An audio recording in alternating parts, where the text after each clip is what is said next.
Hey,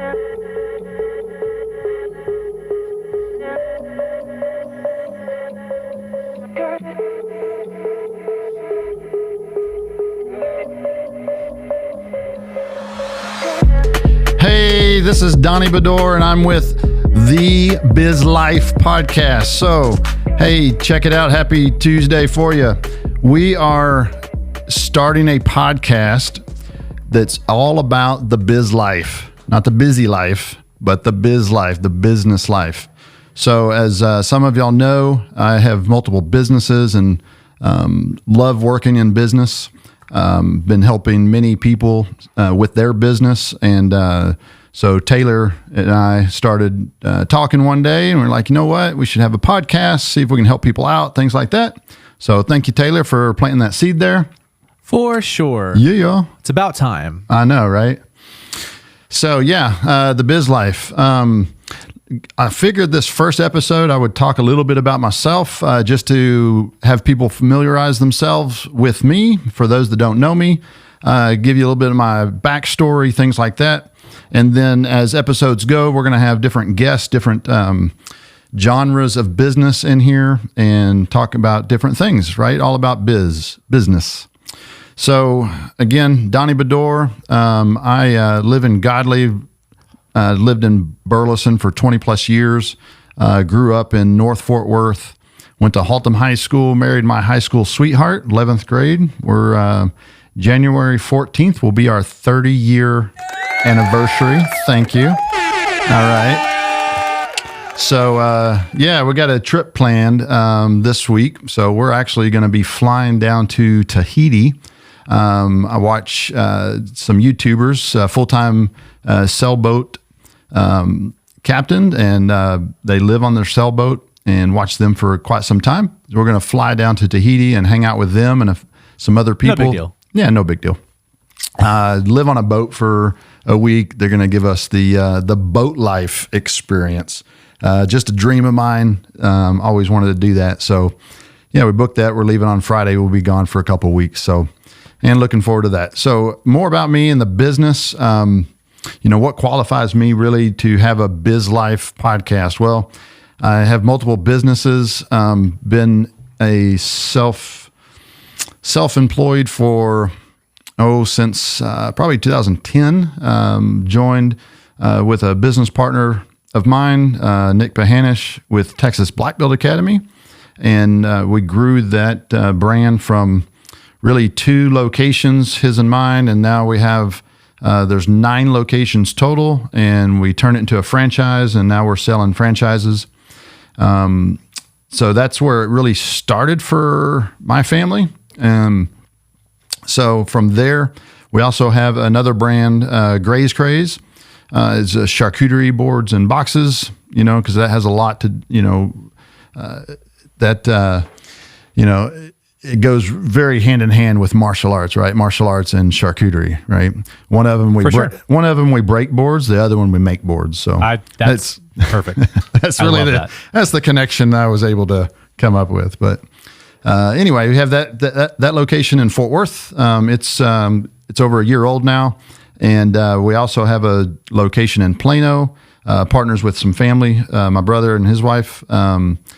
With that location, and then also another adventure that we went into, business partners with Kevin Cooksey and Fully Promoted. So a lot of businesses going on, and some people ask, how the heck do I do it? And I have no idea. So drink a lot of coffee and get up really early. I wanted to know how you did it. Yeah. Here we are. It's easy. So you get up really early, you drink a lot of coffee, and you work like mad until you can't, and you go to sleep, and you do it again. Rinse and repeat. Love it. So, that's really, the gist of the businesses. Now, we could do like a Q&A as well too, Taylor, if you want to help me out on any questions you might have, to keep this going. But really, as far as like Gray's Craze, one thing that I was able to do and did is, whenever we first started Gray's Craze, it was in October of 2022. And we really knocked it out of the park for the first 3 months. thankful for all my friends and family that came out. And I think you came out. I got a few pictures with you. Sure. Picked up some charcuterie boards. But, what we were able to do is help out a lot of other franchisees that were buying Gray's Craze and things like that. So we actually run a fulfillment center for all the Gray's Craze stores. So all their printed products and T-shirts and aprons, all those things, they go through are fully promoted here in Fort Worth. So since then, I was elected to be the ad fund president for the brand nationwide. So on a franchise, you put money back for an ad fund, really your marketing. And so we have a board that handles that money and everything. So they elected me to be the president. So anyway, we're kicking that off, and man, just a lot of things going on. Completely blessed to have a great family that I get to work with, and the workers that are partners that I have as well too are just phenomenal. So it's definitely not all me. It's a huge team that has really been built. So. But yeah, that's business in a nutshell as far as what I have my hands in. The purpose for this podcast, what I'd really like for it to be, is really to help out other entrepreneurs, those that are looking to start your own business, those that have started that may not be getting the results that they want, things like that. And then also to be able to have other business owners on the podcast with me to talk about their business, highlight them and what they have learned. Because one thing I know that, I didn't go to college for, an MBA or anything like that. Sort of learned just trial and error. The school of hard knocks, really, is what it comes to. But I know whenever, you have business owners that start talking about business and things that they're, doing or learn, stuff like that, it could be really useful. So, thanks for the challenge, brother. Thanks for the challenge for me to jump on here and do this. So heck yeah. So yeah, I'm going to leave it up to you. What questions might you have? All right. So this is the first episode. You talked about the business that you have. Yeah. What inspired you to become an entrepreneur and start the businesses? Man, that's a great question. So I'm going to tell a short story. So before I became a business owner, I was actually working for an RV company, worked there for about 17 years. And we grew that company from, it was making roughly about $300,000 a year.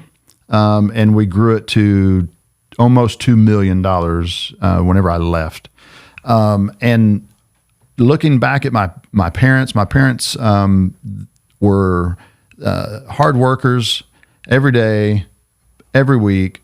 They would, 40, 50 hours a week, really hard workers. My dad still works for a John Deere company up in Oklahoma. And I just got to the point where I don't want to have to clock in and out on a clock and report to someone that's going to micromanage my life forever. And then really what hit me, we had this older gentleman named George that worked at the RV dealership, and he'd worked there for like 35 years, and he was just a staple, a fixture of the company.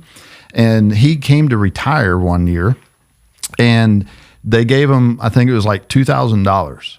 And I was thinking, man, 30 years of giving to a company, and what they give you whenever you leave and you retire was like $2,000. And that really just hit home. And then one day I came to work on a Monday, and my boss was calling me Sunday. And I was thinking, okay, I'm off on Sunday. I don't want to answer the call. And so I just ignored him. And so whenever I came in on Monday, he just ripped. Do you have a bleep button? He ripped my. Yeah.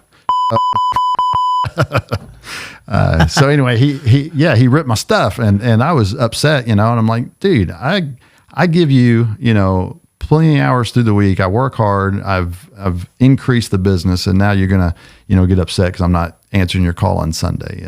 And so I just made that decision. It's like, you know what, I'm going to do something different.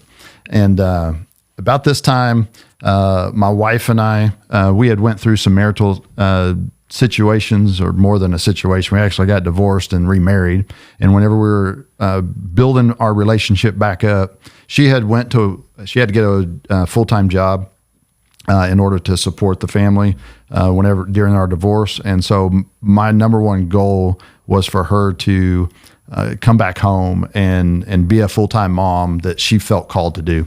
And so I went to my instructor, Nick, and said, hey, I'd really like to open up a martial arts school that I could work on at night, have my full-time job during the day.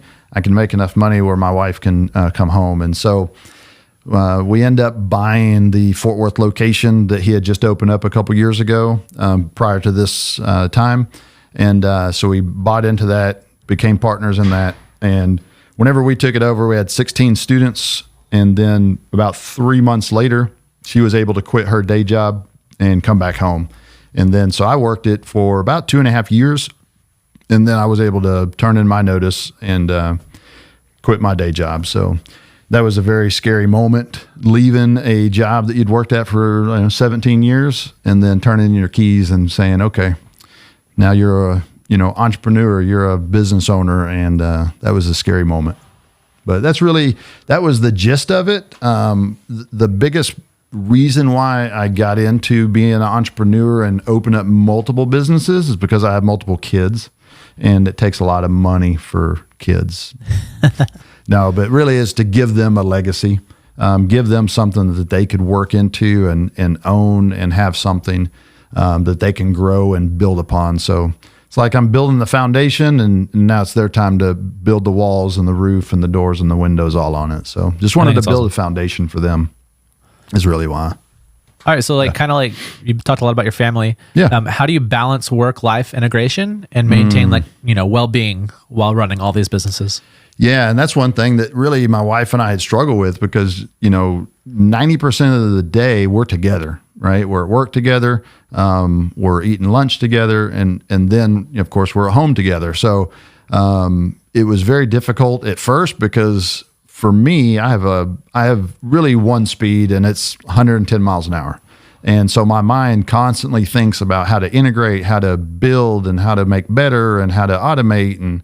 And so, that's how my mind works. And she's very, compartmentalized. She's like, look, we're at home. I'm not talking about work. Right. And it's very difficult for me to shut off my mind. And so I just had to, work through that and say, okay, well, where we live, you go down a, farm market road, railroad tracks. It's about 2 miles from the house. And so we made a pact. We said, look, whenever we're driving home at these railroad tracks, I'm going to leave work and I'm not going to talk about work. And then we'll move on from there. So we'll debrief the day and we'll sort of complain about things that maybe have happened and everything. And then the moment we hit that railroad track, we're like, okay, we're done. And we'll pick it up in the morning whenever we come back to the railroad tracks, headed back to work. And so that was one way that we were able to do it. Yeah. That was really, I like the whole, the railroad tracks. Like once you pass that mark, yeah, no business. Yeah. And even back in, whenever I was working at the RV dealership, so this was south of 917 on I-35, just south of Fort Worth, down in Alvarado. And so every time I would pass 917 going northbound, whenever we lived in Burleson, then that was my spot that I would like, all right, I'm not going to worry about what happened. I'm going to leave it here, and I'm just going to clear my mind and not think about that. And it takes work. It's very difficult to do in the beginning, but it's controlling those thoughts and saying, hey, that's where these thoughts lie, and I'll pick those up tomorrow. They'll be there, but it just gives me the freedom to keep on going with my day, and not have to hold that worry and those issues that I may be working through. Yeah. That's literally so awesome. Yeah. So you said the power to turn your mind off then. Mm-hmm. So obviously that can be different things trigger your mind. What role has innovation played? So whether it's technology or something else, but in growing the business and the sustainability of the business. Repeat that again. So innovation, whether it's technology or just business practices, how does that play in the growth and sustainability of the businesses? No, for the businesses, if we didn't innovate and if we didn't continue to, either write systems or change things, tweak things, then to me, I feel like I'm going backwards. I have to continue to go forward and innovate and make better and find those ways to either, provide better service or provide a more efficient way of servicing. I think it's super important for the sustainability of a business because, again, if you're not moving forward, you're going backwards. So, repeat that for the people in the back. Yeah, for the people in the back, listen up. You have to continue to integrate and innovate and move forward in order for your business to grow. If you're not going forward in the way that you're, operating your business, the way that your customers see your business, if you're not able to continue to grow that, then you're dying. You're going backwards. Because what will happen? Do you have like a big boom?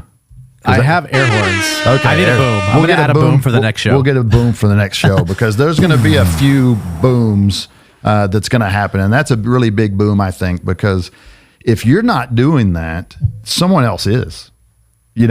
Someone else is in your industry, podcast or, martial arts or whatever industry you have, right? I mean, people are going to continue to do that. And so if you're not doing it, you're going backwards just in the aspect that they're going forward and they're taking more market share from you. So, wow. Yeah. So with innovation, there's always risks. So how do you approach risk management and decision making? Man, with business, with anything in business, there's risk, right? I mean, starting a business, there's risk. Of course, you want to try to minimize that by having certain systems or, that's why a lot of people will end up getting a franchise because some risk is already taken out because the people that are selling that to you, should have gone through everything and sort of tweaked it. There may be some more innovation that still happens just because, again, business overall, right? But you have to just, think smart in that and say, look, there's going to be risk 100%, right? You can't do anything.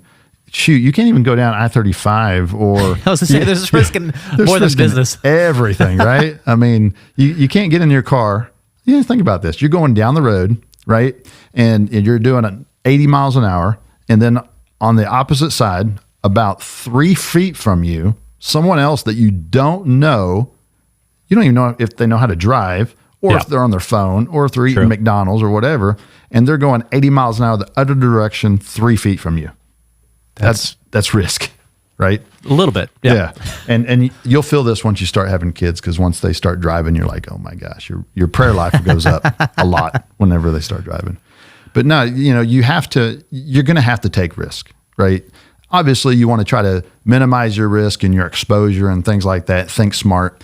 One of the things that I always tell people is to ask questions, right? If you're trying something, man, find someone that has success maybe in that area and ask them questions, right? What have they learned and things like that. Another thing is to get a mentor, someone that maybe has some more experience in business that could coach you and help you navigate those roads of risk. So I think it's incredible advice right there. Thank you. So to wrap up this first episode, can you share a significant challenge you faced as an entrepreneur and how have you overcome it? Man, significant challenge. I mean, really, it's all challenging. I'll tell you what, one of the biggest challenges, at least for me, is really the path that I felt called to, and that's doing business with my family. It is challenging, but it's rewarding, right? It's one thing to, have your family member that you really need to coach and navigate through learning business. And let's say they don't do something, that they should be doing. And so now you have to set them down and hey, come here, you didn't do this right and blah, blah, blah. And then, the next day you're at Thanksgiving saying, hey, can you pass the biscuits or whatever, it's very, very challenging working with family, but yet it's also extremely rewarding because I know that, they have your back more than anybody. Even though, you may not see eye to eye on a lot of things, but for me, that's probably been the biggest challenge. Remove family from it just having, people that you either know or you're building relationships with. It's a lot easier to be the boss in those situations versus your family. But for me, that's probably the biggest challenge, just, working with family. So, wow. So good. Yep. Well, hey man, the Biz Life podcast. Thank y'all so much for tuning in. We're going to try to drop these probably every week or every 2 weeks. Stay tuned for more The Biz Life. See you later. Have a great day.